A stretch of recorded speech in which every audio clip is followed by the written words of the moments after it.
성경은 창세기 1장 1절에서 태초에 하나님이 천지를 창조하시니라고 하는 말씀으로 시작을 합니다.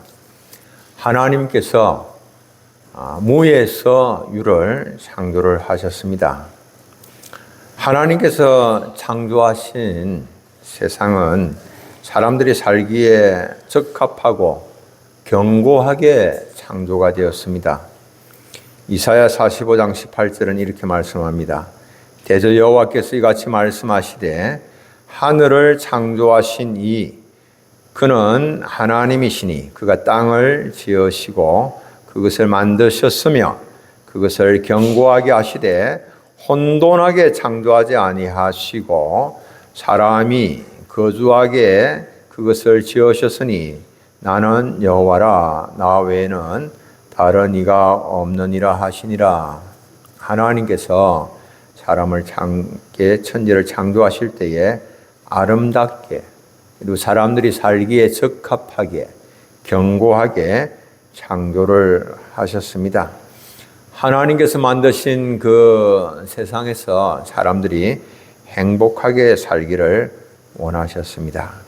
하나님이 만드신 세상에서 모든 생물들과 더불어서 살기를 원하셨고 그리고 그것을 잘 유지하고 보존하기를 원하셨습니다.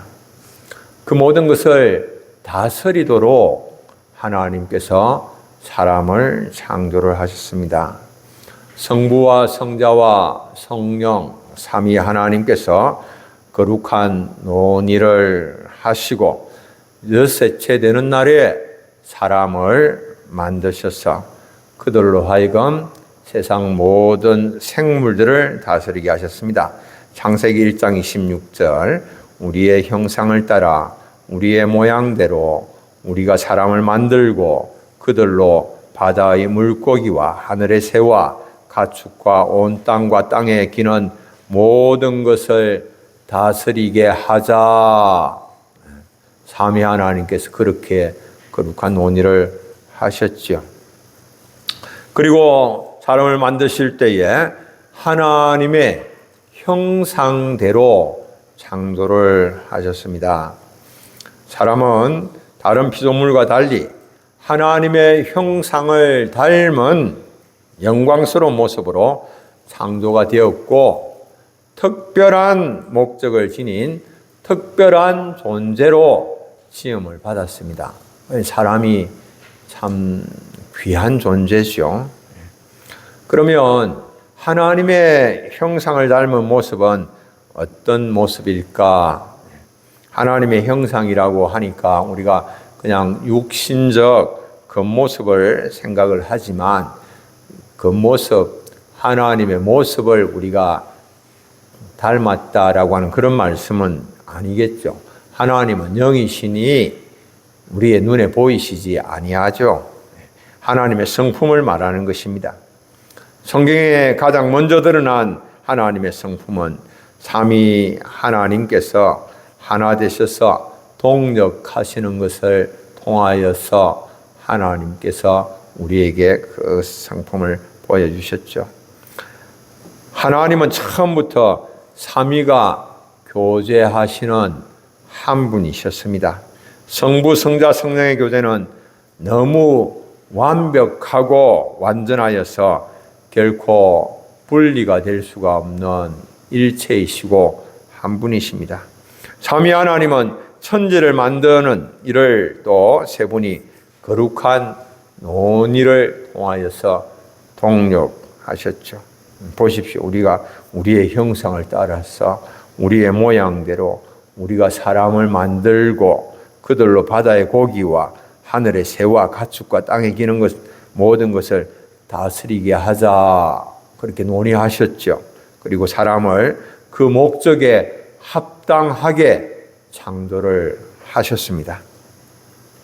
하나님의 목적에 의하여서 창조된 사람들, 하나님의 형상을 닮은 사람들이니 그 얼마나 아름답고 존귀한 그런 모습이었겠습니까? 그러나 사람들은 하나님의 말씀을 불순종하고 거역함으로 하나님의 형상을 잃어버리고 말았습니다. 하나님의 형상을 잃어버렸습니다. 죄를 지음으로 아름답고 사랑스러운 모습은 사라지고 서로 미워하고 정오하고 갈등하고 다투는 그런 삶을 살게 된 것이죠. 범죄의 결과로 피조물도 타락하였고 땅이 가시덤불과 엉겅퀴를 내게 되었습니다. 인간의 형상에도 도덕적, 영적 어두움이 덮였습니다. 하나님의 뜻에 합당한 바른 판단을 그래서 하지 못하고 육체와 마음이 원하는 대로 판단을 하고 행동을 하는 본질상 진노의 자녀가 되고 말았습니다. 그런데 하나님께서 이런 인간들을 그냥 실어버리셔야 마땅함에도 불구하고 실어버리지 아니하시고 하나님의 은혜로 그들을 회복시키시고 그리고 깨지고 파괴된 인생을 새롭게 이렇게 세워주시기를 원하셨습니다. 하나님께서 주신 그런 본래 이 창조의 목적을 따라서 우리가 살아가야 될 텐데 행복하게 또 맡겨주신 사명들을 감당해야 될 텐데 그런 복을 누리기 위하여서는 첫째로 말씀으로 영이 회복되는 역사가 일어나야 하는 것입니다. 우리 가운데 하나님의 말씀으로 영이 회복되는 역사가 일어나야 됩니다. 여러분들 하나님께서 세상을 말씀으로 창조하셨죠. 태초에 하나님이 천지를 창조하시니라. 이때 창조는 바라입니다. 바라, 창조. 영어로는 create입니다. 하나님께서 창조하셨던 천지를 무에서 유를 창조를 하셨습니다. 그런데 출애굽기에 가서 하나님께서 출애굽기 20장의 11절에서 하나님 말씀하시기를 여세 동안에 나 여호와가 하늘과 땅과 바다와 그 가운데 모든 것을 만들고 이렇게 말씀하실 때는 그때는 아사라고 하는 동사를 사용하셨어요. 아사. 영어로는 make입니다. make. 만들었다. 이것은 무에서 유를 만드는 게 아니에요. 이것은 나무를 가지고 의자를 만들고 있는 것을 가지고 만드는 그걸 이제 make, 아사라고 하는 히브리 동사 사용해서 그렇게 이제 표현을 했는데 하나님께서 이제 이 창조하실 때는 이제 보면은 하나님 이렇게 이제 창조하신 이 자연 이렇게 우주 만물들이 이렇게 이제 아드핑크는 이렇게 보는 거예요. 1절에서 태초에 하나님이 천지를 창조하시니라. 하나님이 천지를 창조하시고 많은 세월이 흘렀다라고 하는 거예요. 그 다음에 2절이 1절과 2절 사이는 많은 세월이 있다. 그래서 하나님 본래 천지를 창조하실 때는 사람이 살기에 적합하고 그리고 견고하고 안정된 것은 땅으로 만드셨는데 그 가운데 그 사이에 타락이 일어나서 땅이 혼돈하고 공허하여졌어. 이렇게 이제 바뀌어졌다. 이렇게 이제 말씀을 합니다. 이제 그런 가운데에서 하나님께서 그것을 땅과 모든 것들을 다시 회복시키시는데 무엇으로 회복을 시키는가? 말씀으로 회복시키죠. 그래서 God said, 하나님께서 말씀하셨는데 Let there be light. 빛이 있으라 하시니 빛이 있었다. 하나님 그냥 말씀하시니 빛이 생겨지는 거예요. 어둠 가운데 이렇게 헝클어진 그런 가운데 이제 빛이 생겨졌다. 이렇게 이제 말씀을 하는 것이죠. 그와 마찬가지로 우리의 하나님의 형상을 잃어버리고 있는 우리의 모습도 범죄함으로 인하여 하나님의 형상을 잃어버리고 있는데 이것의 회복은 하나님의 말씀을 만날 때에 우리의 영이 회복된다라고 하는 것입니다. 하나님의 말씀이 임할 때에 하나님께서 주시는 능력으로 우리가 회복이 되는 겁니다. 하나님의 말씀이 우리의 심령에 임할 때에 우리 자신들이 내가 얼마나 무지한 자이며 어리석은 자인가 라고 하는 것도 깨닫게 되어지는 것이죠. 히브리 4장은 하나님의 말씀의 능력에 대해서 말씀합니다. 히브리 4장 12절 우리가 함께 한번 읽어보겠습니다. 하나님의 말씀은 살아있고 활력이 있어 좌우의 날선 어떤 것보다도 예리하여 혼과 영과 및 관절과 골수를 찔러 쪼개기까지 하며 또 마음의 생각과 뜻을 판단하나니. 아멘. 하나님의 말씀이 우리 가운데 임할 때에 혼과 영과 관절과 골수를 찔러 쪼갭니다. 예. 육체의 죽음이라고 하는 것은 육으로부터 영이 분리되는 것을 말씀을 하지요. 영적 죽음은 무엇입니까? 하나님으로부터 영이 분리가 되는 것을 말씀하지요. 죄를 짓고 타락을 하면 영이 없어지는 게 아니에요. 소멸되는 것이 아닙니다. 하나님과 분리가 되는 것이죠. 그래서 하나님과 분리되어서 하나님의 뜻대로 하나님께서 기뻐하시는 뜻이 무엇인가라고 하는 것을 알지 못하고 깨달지 못하고 자기의 탐욕, 욕심을 따라서 세상이 원하는 것, 세상에 붙어서 세상이 원하는 것을 하게 되어지는 것이죠. 죄를 범한 인생이 그렇게 살아갑니다. 하나님 기뻐하시는 것은 살지 못하고 하나님이 미워하시는 것, 세상으로부터 쫓아온 것, 육신의 정욕, 안목의 정욕, 이생의 자랑을 따라서 살아가고 자기 마음의 욕심을 따라서 살아가는 그런 인생으로 바뀌어져 버리고 말지요. 그런데 하나님의 말씀이 임할 때에 그렇게 세상에 찌들어 있고 세상에 붙어 있고 그래 세상적으로 살아가는 우리를 거기서 찔러 쪼개어서 떼어내는 것이죠. 그래서 본래 이제 잃어버렸던 그런 하나님의 형상을 회복하도록 하는 것입니다. 하나님의 말씀이 임하여서 하나님의 형상을 회복한 성도들은 변화된 그런 모습을 보이지요. 생각과 의지와 소원과 말들이 과거에는 부정적이고 소극적이었지만은 이제는 주님 안에서 좋게 생각하고 좋게 또 듣고 좋게 말하고 좋게 행동하게 되는 쪽으로 변화가 일어나는 것입니다. 우리 직분자들이 2024년 우리 교회에 하나님께서 맡기신 그런 사명을 감당하기 위해서는 하나님의 말씀으로 영이 회복되는 역사가 일어나야 됩니다.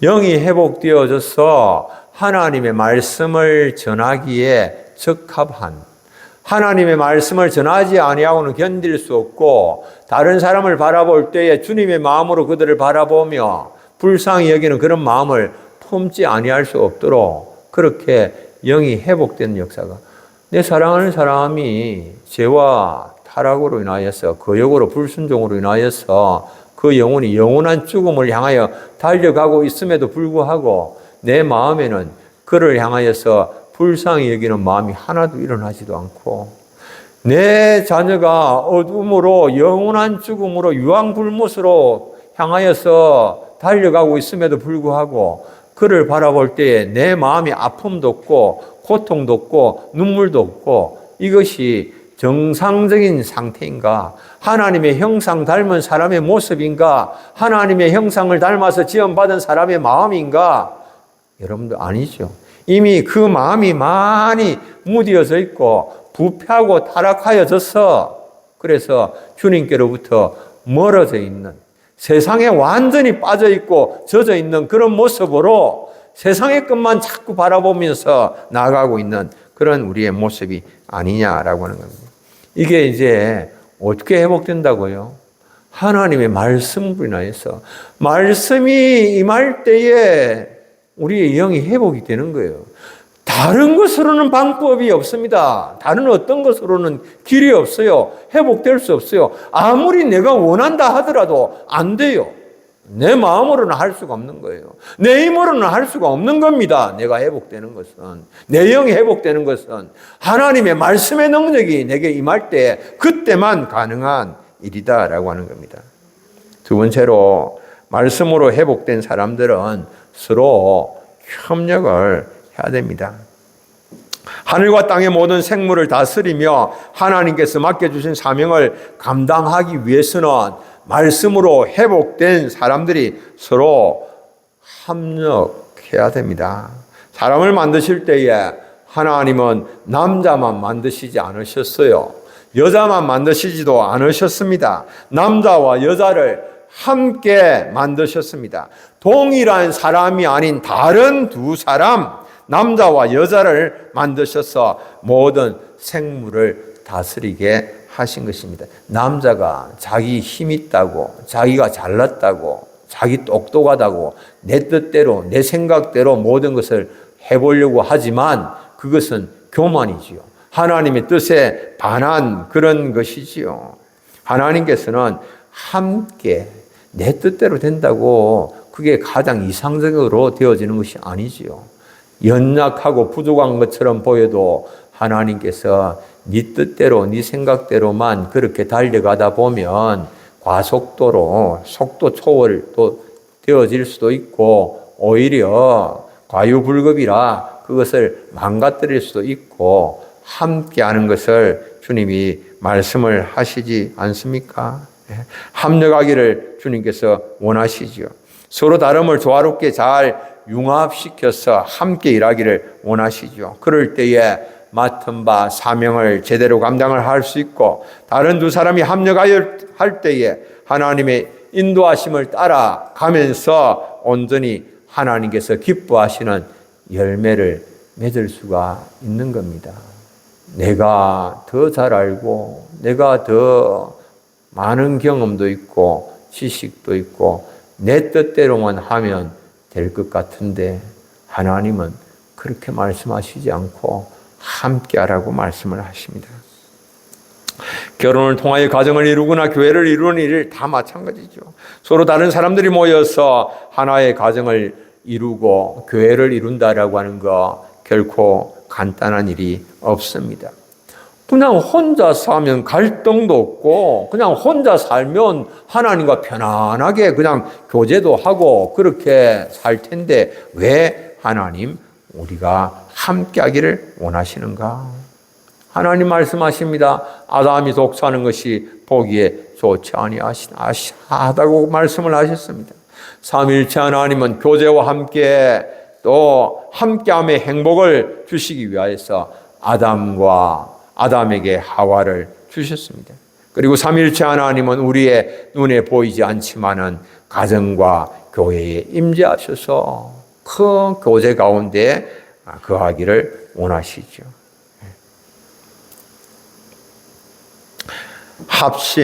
합력하려고 하면은 우리가 또 많은 어려움이 있습니다. 갈등도 있습니다. 고통이 있습니다. 그럼에도 불구하고 주님께서 우리가 함께하기를 원합니다. 사람들의 이 관계, 조화가 깨어지면 굉장히 힘듭니다. 이게 함께하지 못하고 자꾸 조화가 깨어지면 가정에서 식구 간에 여러분들 서로 함께 가지 못하고 서로 맞추지 못하고 협력하지 못하면 얼마나 힘듭니까? 갈등이 일어나면 얼마나 힘듭니까? 음식만 달라도 물만 걸러도 설사도 하고 몸이 홍역을 치르는데 서로 간에 막 갈등을 하면 얼마나 힘들겠습니까? 불안은 성격의 차이보다도 이해 부족입니다. 대부분. 우리는 잘 이해를 하려고 하지 않습니다. 그리고 자꾸만 우리가 서로 다르다라고 하는 것, 차이가 있다라고 하는 것, 이런 것만 강조하면서 성격의 차이가 나기 때문에 함께하기가 어렵다라고 하는 것만 강조를 합니다. 조금 이해를 해야 됩니다. 우리의 얼굴이 서로 다르듯이 서로 다른 점을 우리는 가지고 있습니다. 그러므로 우리는 상대가 자기와 다르다고 불평하면서 나와 똑같아지기를 구할 필요 없습니다. 그냥 다르면 다른 대로 그냥 인정을 해주면 됩니다. 하나가 된다라고 하는 것은 모두가 다 같아지라고 하는 그런 말은 아닙니다. 자기의 정체성을 포기하라고 하는 말도 아닙니다. 각자 개성을 잘 유지를 하면서 서로를 이해를 하면서 좀 조화를 이루어야 됩니다. 내 생각대로 내 뜻대로만 하지 말고 상대방도 인정도 하고 함께 가려고 그렇게 해야 되죠. 행복을 위해서는 하나가 되는 그런 예술을 잘 터득을 해야 됩니다. 제가 잘 알고 있는 선교사님 이야기인데요. 사모님과 신혼 초부터 엄청난 갈등이 있었습니다. 그 두 분은 서로 다른 나라에서 자랐습니다. 한 분은 사모님 일본에 살고 그 목사님은 자신의 아버지는 일본 선교사지만은 한국에서 자랐습니다. 문화 배경도 환경도 달랐습니다. 한 분의 집은 목사님의 집안이었고 한 분의 집안은 또 이런 빠찡고 이런 사업들을 하면서 일본에서 돈을 많이 번 그런 부자 집안이었습니다. 집안 종교 배경도 달랐고 많은 것이 달랐습니다. 첫눈에 반했다고 하면서 결혼을 했지만은 결혼 초부터 갈등이 계속되었습니다. 그 갈등이 단적으로 얼마나 심했는지 그 목사님이 일본 선교사였는데 사모님은 그 선교사님이 세운 그 교회에 출석하지 않았어요. 아시겠죠? 갈등이 얼마나 심했으면 그렇게 했겠는가? 그 사모님은 일본에 있는 성공회 교회에 출석했습니다. 그렇게 살았어요, 오랫동안. 우리는 상식적으로는 이해가 안 되죠. 그러나 실제로 그렇게 살았어요. 그런데 사모님이 우울증 증세를 보였고, 우울증 증세를 이제 치료를 한 중에 무엇이 발견되었는가 하면 그 사모님이 전두엽에 이상이 있어서 발달장애다라고 하는 것을 알게 됐습니다. 그래서 지금도 약을 복용하고 생활하고 있는데 그때부터 이 목사님 생각이 달라졌습니다. 이전에는 이 사모가 자신의 평생 원수라고 생각을 했는데 이제는 발달장애다라고 하는 것을 알게 되어지고 나서부터는 미운 마음이 사라지면서 불쌍한 마음을 품게 되었습니다. 그리고 갈등이 줄어들었고 그러니까 서로 이해가 되니까 지금은 한 교회에서 잘 섬기고 있습니다. 일본인 교회를 일본에서 섬기면서 목회를 하고 있습니다. 성도들이 하나 되어서 하나님께서 주신 사명을 감당해 나가는 것은 주님의 소원이기도 합니다. 주님은 이렇게 기도하셨습니다. 요한복음 17장 11절 나는 세상에 더 있지 아니하오나 그들은 세상에 있사옵고 나는 아버지께로 가옵나니 거룩하신 아버지여 내게 주신 아버지의 이름으로 그들을 보존하사 우리와 같이 그들도 하나 되게 하옵소서. 하나님의 자녀들이 하나 되는 것, 이것이 우리 주님 예수 그리스도의 기도의 제목이었습니다. 하나님은 자녀들이 하나 되어서 하나님께서 주신 모든 생물을 다스리며 하나님의 뜻을 이루어 나가기를 원하셨습니다.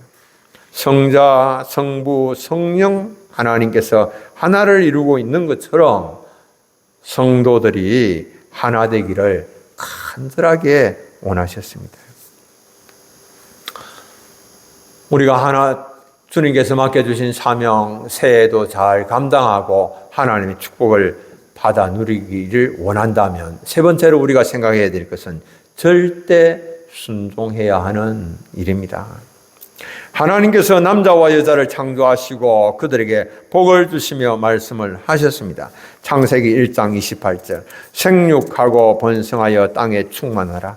땅을 정복하라. 바다의 물고기와 하늘의 새와 땅에 움직이는 모든 생물을 다스리라 명하셨습니다. 하나님께서 사람들에게 모든 것을 다스리도록 통치하시도록 명령을 하셨습니다. 이 명령을 받은 사람들이 만물을 이제 다스리게 되는데, 만물을 다스릴 때에 전제가 있습니다. 그 전제는 뭐냐? 조건이 있는데 그 조건은 하나님의 뜻에 따라서 다스리는 것입니다. 자기 마음대로 하는 것이 아닙니다. 하나님의 뜻에 따라서, 하나님의 뜻에 복종하면서 자신이 다스려야 하는 것이지요. 하나님은 절대적인 순종을 원하십니다. 부분적인 순종이나 납득에 기초한 순종은 이 전제를 만족시킬 수가 없습니다. 뱀은 사람들에게 유혹을 했습니다. 부분적인 순종, 납득에 전제한 그런 기초한 순종을 제시를 했습니다. 납득할 수 없다면 그걸 어떻게 순종할 수 있겠니? 뱀이 주장하는 요지는 그렇습니다. 네가 그거 하나님께서 그렇게 말씀하셨다 하지만 그건 이해할 수 없다. 납득할 수 없다. 내 말 한번 들어봐라. 뱀이 선악과를 따먹도록 하와를 유혹하면서 한 말이 이렇습니다. 창세기 3장 4절 5절 너희가 결코 죽지 아니하리라. 너희가 그것을 먹는 날에는 너희 눈이 밝아져 하나님과 같이 되어 선악을 알 줄 하나님이 아심이라. 하나님이 그 선악과를 따먹지 못하도록 한 것은 너희들의 눈이 밝아져서 하나님과 같이 될까? 그래서 그것을 따먹지 말라고 하신 건데 그걸 꼭 지켜야 될 필요가 있겠니? 그렇게 거짓말을 한 것이죠. 그런 말에 절대적인 순종을 할 필요가 뭐가 있니? 그런 것은 바보 같은 짓이고 어리석은 짓이지. 그런 것까지 다 누가 순종하라고 그래? 그건 네가 알아서 판단해서 할 일이지. 그렇게 미혹한 겁니다. 자신에게 얼마나 유익이 되고 도움이 되는지 그렇게 계산해보고 도움이 될 때만 내가 순종하고 도움이 될 때만 내가 따르려고 하는 것, 그것은 부분적이죠. 조건적인 그런 순종이죠. 납득에 기초한 그런 순종이죠. 조건적인 순종에서 보면 절대적 순종은 너무너무 하찮아 보이고 가치가 없어 보입니다. 오늘날 순종을 말하면 사람들은 그건 참 시대에 뒤떨어진 그런 가치관을 가지고 살아가는 것이다 라고 그렇게 비웃습니다. 그러나 그것은 절대적 순종의 그 가치를 제대로 깨달지 못하기 때문에, 그것이 하나님의 말씀에 순종하는 것이 얼마나 위대한 것이며 얼마나 복된 것이며 얼마나 놀라운 것인가라고 하는 것을 깨달지 못하기 때문에 그런 것이죠. 말씀에 대한 순종은 우리의 존재의 근거요, 말씀에 대한 이 순종은 우리의 축복의 재료가 되는 것입니다. 말씀에 대한 순종이 없으면 우리 존재 자체가 없습니다. 거듭남도 없는 것입니다.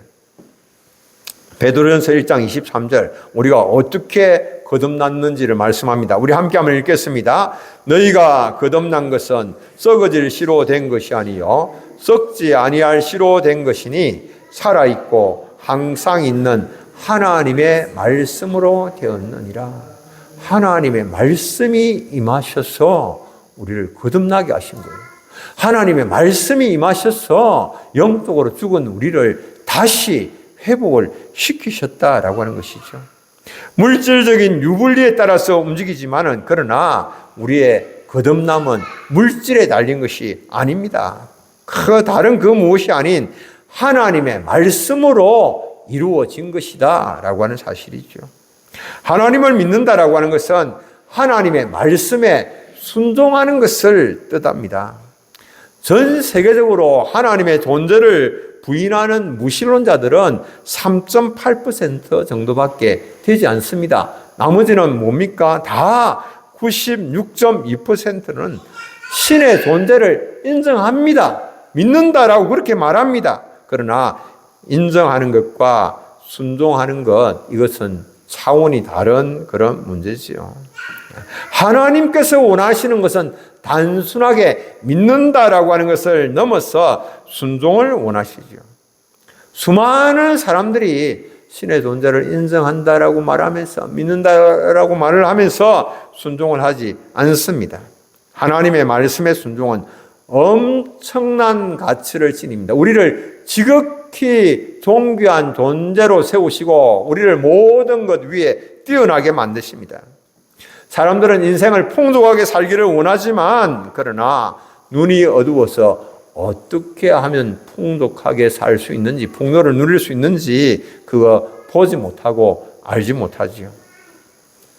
1974년에 미국 자유의 여신상을 깨끗하게 수리하였습니다.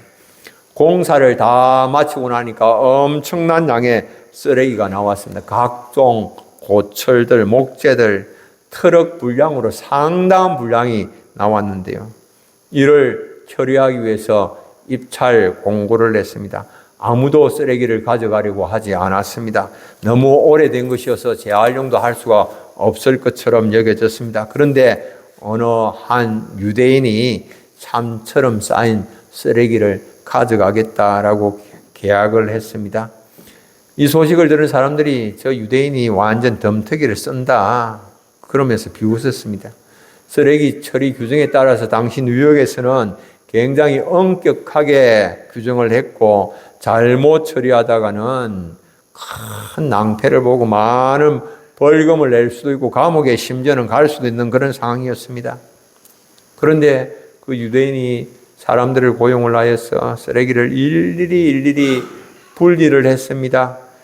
그 자유의 여신상에서 나온 폐기물로는 그래서 기념품을 만들고 금속은 녹여서 또 여신상 모형을 만들고 시멘트 덩어리와 목재로는 그 받침대를 제작을 하고 알루미늄은 또 뉴욕 광장을 본딴 그런 열쇠고리를 만들고 석회 가루도 버리지 않고 칠하는 데 사용하고 또 일부분은 포장을 하여서 꽃가게에 판매를 하고 그래서 나중에 보니까 엄청난 돈을 벌었다는 이야기입니다. 350만 달러를 벌었답니다. 쓰레기를 사들인 가격에 1만 배가 넘는 돈을 벌었답니다. 하찮아 보였던 물건들이 이렇게 인생을 풍족하게 만들어 주었죠. 하나님의 말씀에 대한 순종, 올 한 해 참 우리가 정말 믿는다라고 하지만 말씀에 대한 순종이 잘 안 돼요.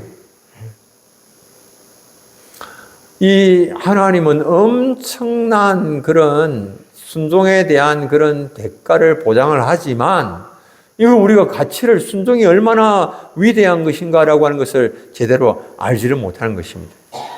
우리 성경 말씀을 한 절 한번 읽겠습니다. 신명기 28장 1절 함께 한번 읽습니다. 네가 네 하나님 여호와의 말씀을 삼가 듣고 내가 오늘 네게 명령하는 그의 모든 명령을 지켜 행하면 내 하나님 여호와께서 너를 세계 모든 민족 위에 뛰어나게 하실 것이라. 아멘. 세계 모든 민족 위에 뛰어나게 하시는 이 복, 가장 존귀한 삶, 하나님을 기쁘시게 하는 삶, 이것에는 다른 그 어떤 조건이 붙어 있는 것이 아닙니다. 뭐 일정한 부가 있어야 된다라고 하는 거 말하는 게 아니에요. 무슨 지식이 있어야 된다, 지위가 있어야 된다, 건강이 있어야 된다 이런 거 말씀하시지 않습니다. 오직 한 가지 주의 깊게 하나님의 말씀에 귀를 기울이고 그 말씀을 지켜 행할 때에 순종의 삶을 살 때에 하나님께서 지극히 높이시고 그리고 존귀하게 하시고 그 삶을 복되게 하시겠다라고 말씀을 하셨습니다. 올 한 해 말씀으로 인하여서 내 영이 회복되어지고 그 말씀을 우리가 합력하여서 또 지켜 행하고 순종함으로 말미암아 놀라운 하나님 축복 받아 누리시는 우리 사랑하는 성도님들 다 되시길 바랍니다. 우리 찬송 한 장 부르겠습니다. 313장 내 임금 예수 내 주의.